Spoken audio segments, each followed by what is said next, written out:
dia tutto molt bé, molt bé.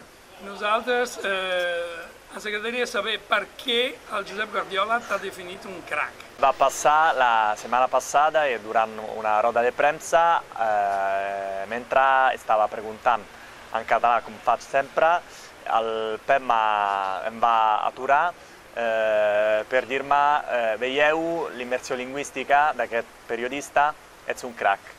I és una manera de felicitar-me, de celebrar-me, evidentment molt important, i jo li agraeixo moltíssim. Fa quant de temps que estàs aquí a Catalunya?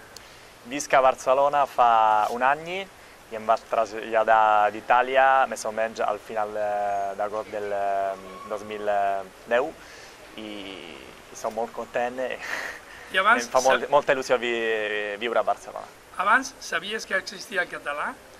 Ho sabia, però no m'havia donat l'importància de parlar, de conèixer el català, i quan vaig arribar aquí a Barcelona em vaig adonar i vaig començar a estudiar el català al Centre de Normalització Lingüística.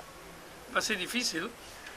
Al principi em va costar una mica i és clar que era una altra llengua, però després dels primers dies vaig començar a aprendre bastant bé el català i vaig entendre la manera de pronunciar les paraules, sobretot, que era una mica el problema major.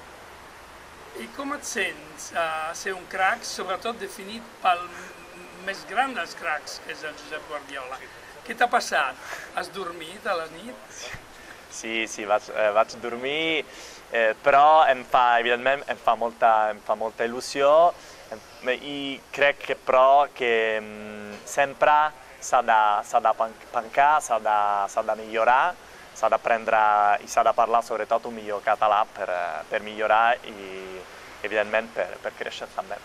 Això ho dius només perquè et miren els catalans o perquè ho penses de veritat? No, sempre ho diu, sempre ho dic perquè la vida és així i això val sempre per tot, diguem així.